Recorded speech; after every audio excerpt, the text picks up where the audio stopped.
সম্মানিত দর্শক, সারা বাংলাদেশের শিক্ষা প্রতিষ্ঠানগুলোতে বিএনপির ছাত্র সংগঠন জাতীয়তাবাদী ছাত্র দল এবং জামায়াত ইসলামীর ছাত্র সংগঠন ইসলামী ছাত্র শিবির, এই দুটো সংগঠন তাদের মধ্যে দাকুমড়া অহিনুকুল সম্পর্কের যে মাত্রা, সেটি এখন রীতিমতো সংঘর্ষে রূপান্তরিত হয়েছে।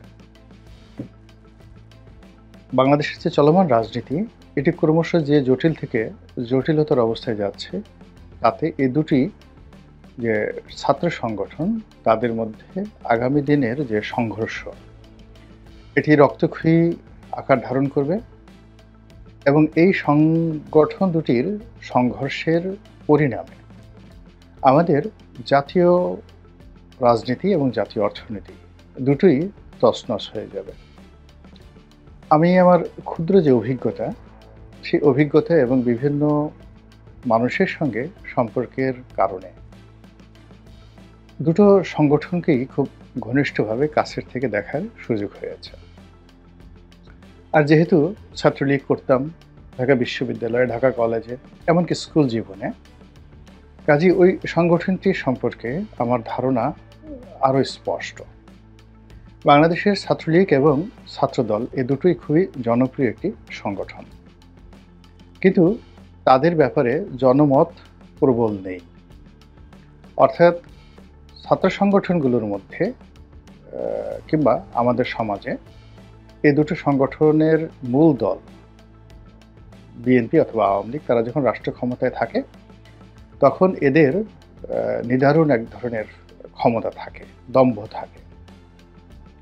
আর যখন এই রাজনৈতিক দলগুলো বিরোধী দলে থাকে, তারা যথেষ্ট জনপ্রিয় দল হিসেবে মানুষের সহানুভূতি পেয়ে থাকে। কিন্তু 2001 সনের পর থেকে এটি কেন যেন একেবারে খুব খারাপ অবস্থাতে চলে গেছে। অর্থাৎ যখন 2001 সনে বিএনপি ক্ষমতায় এলো, তখন ঢাকা বিশ্ববিদ্যালয় ক্যাম্পাসে ছাত্রদল এতটা শক্তিশালী হয়ে পড়ল, তারা বিরুদ্ধ মতকে ক্যাম্পাসে আর স্থান দিল না। ফলে ছাত্রলীগকে হল ছাড়া হতে হয়েছে, ইউনিভার্সিটি ছাড়া হতে হয়েছে, কিন্তু পরীক্ষা দিতে পারত। আবার আওয়ামী লীগ যখন ক্ষমতায় এলো 2009 সনে, তারাও ওই একইভাবে ছাত্রদলকে ক্যাম্পাস ছাড়া করেছে এবং যে কাজটি করেছে সেটা হলো পরীক্ষা দিতে দিয়েছে।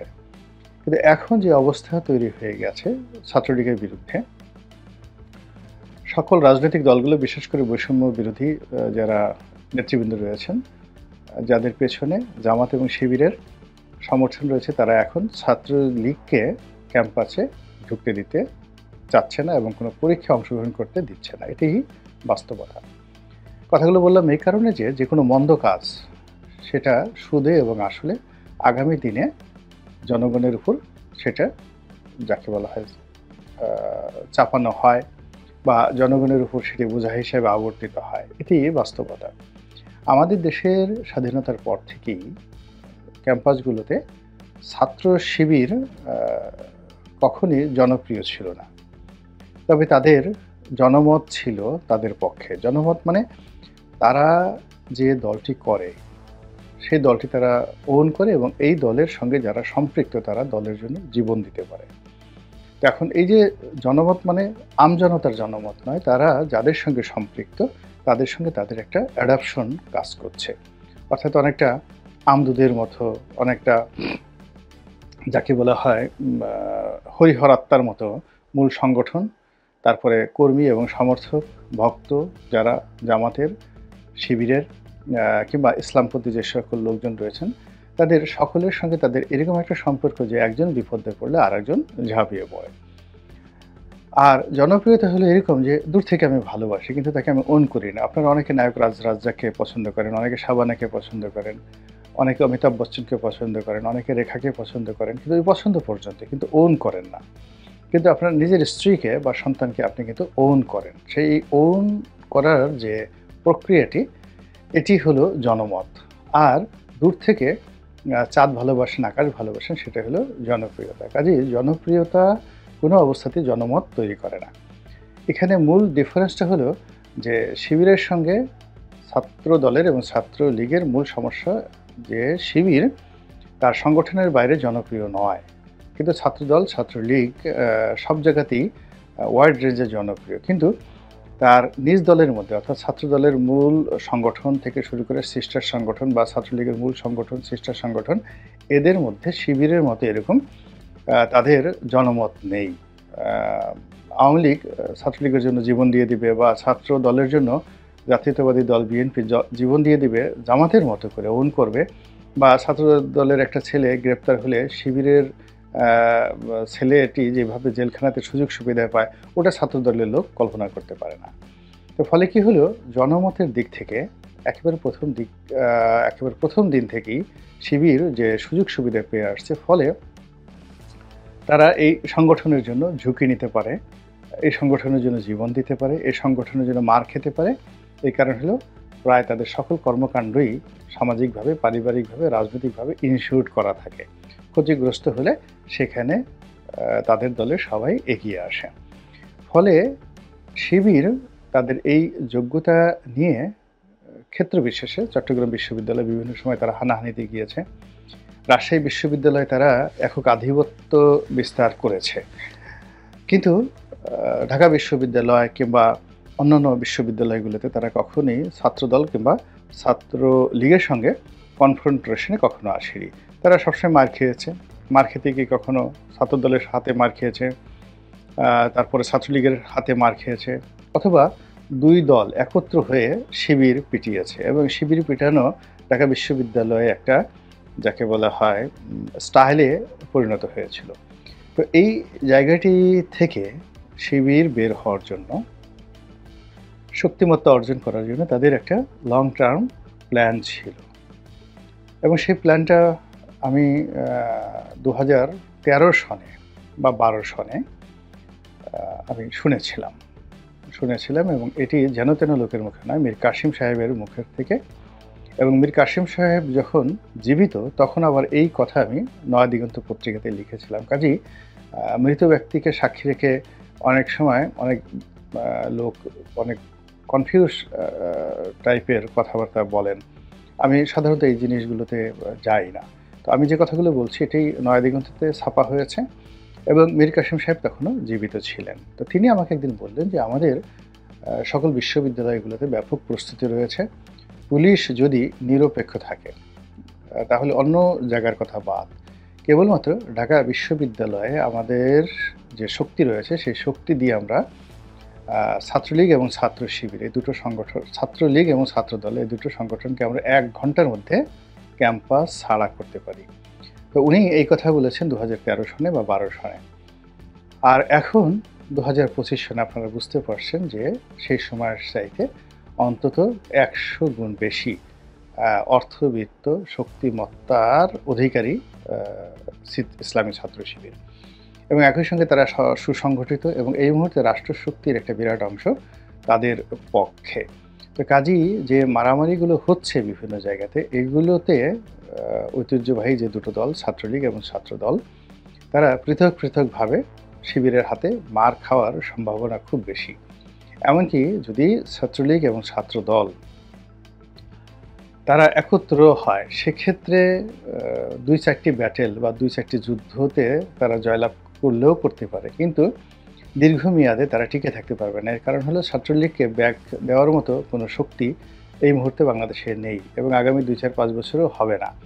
আর সেখানে ছাত্রলীগের যারা নেতৃবৃন্দ নিজেদের শক্তিমত্তায় তাদেরকে জেল জুলুম হুলিয়া মারামারি কাটাকাটি ক্ষতিপূরণ হাসপাতালে ভর্তি সবগুলো তাদেরকে মোকাবেলা করতে হবে। এবং একই সঙ্গে ছাত্রদলের অবস্থাও তদ্রূপ। এখানে ছাত্রদলের যারা আছেন তারাও মূল দল থেকে সাহায্য পাবেন, সহযোগিতা পাবেন, তাদেরকে অর্থনৈতিকভাবে সহযোগিতা করবে বা তাদের পক্ষে একটা টেলিফোন উঠিয়ে তারপরে একটা কথা বলবেন কোনো একটা সরকারি অফিসে, আর সেই বিএনপি নেতার কথা মতো ছাত্রদল নেতাদেরকে পুলিশ ছেড়ে দেবে, এরকম অবস্থা এখন পর্যন্ত বাংলাদেশে তৈরি হয়নি। কিংবা ধরুন জামাতের যে সকল নেতৃবৃন্দ এই মুহূর্তে খুব স্টার পর্যায়ে রয়েছেন, যেমন গোলাম পরওয়ার সাহেব স্টার হয়ে গেছেন, মিজানুর রহমান আজাহারি স্টার হয়ে গেছেন, জামাতের আমির সুপার স্টার হয়ে গেছেন, তারপরে ডক্টর মাসুদ তিনিও এখন স্টার, এর বাইরে হামিদুর রহমান আজাদ রয়েছেন, সেলিম উদ্দিন সাহেব রয়েছেন। তারা সবাই মোটামুটি স্টার পলিটিক্সিয়ান হয়ে গেছেন এই ঢাকা শহরে। এখন এই যে কজন নাম বললাম এরপর আরও অনেকে হয়তো আছেন। তারা কোনো সরকারি অফিসে গেলে, কোথাও টেলিফোন করলে, কোনো পাবলিক প্লেসে দাঁড়ালে যে ইমেজ তৈরি হয় ঠিক সেই সমপর্যায়ের ইমেজ অন্য কোনো রাজনৈতিক দলের নেতাদের মধ্যে এই মুহূর্তে নেই। আওয়ামী লীগের লোকজন তো দাঁড়াতেই পারবে না। আর বিএনপির যারা আছেন আপনি একটু পাশাপাশি চিন্তা করেন তো, রিজভী সাহেব দাঁড়িয়ে আছেন, আর আমিরে জামাত দাঁড়িয়ে আছেন, অথবা ধরুন মির্জা আব্বাস সাহেব দাঁড়িয়ে আছেন, অথবা আমিরে জামাত দাঁড়িয়ে আছেন। সেখানে আপনার কাছে কি মনে হয় যে এখনকার যে পার্সপেক্টিভ রয়েছে সেই প্রেক্ষাপটে বা পার্সপেক্টিভে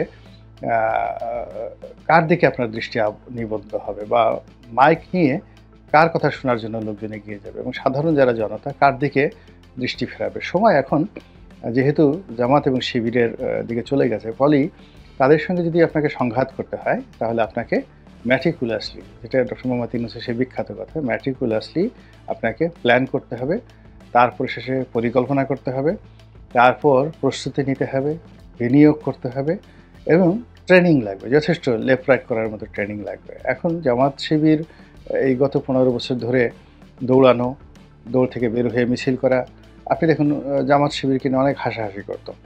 তো জামাত শিবির গত 15 বছরে অনেকগুলো মিছিল মিটিং করেছেন। তাদের সেই মিছিল মিটিং তারা হুট করে ঝটিকা মিছিল মিটিং করেছেন, কিন্তু সেই মিছিল মিটিংয়ে দেখা গেল যে অনেক লোক হতো, প্রচুর লোক হতো। আবার তারা সেই মিছিল মিটিং করে পালিয়ে যেত, আবার তারা ধরা পড়তো, 1 মাসের মধ্যে তারা কিন্তু বের হয়ে যেত। এখন উল্টো যদি বিএনপির দিকে চিন্তা করেন, যে এমন ঘটনাও গেছে রিজভী সাহেব 4-5 জন মহিলাকে নিয়ে পল্টন অফিসের সামনে মিছিল করেছেন, লোক পাওয়া যায়নি। তিনি ঝটিকা মিছিল করার জন্য মিরপুরে গেছেন, কিন্তু 10-12 জনের বেশি লোক হয়নি।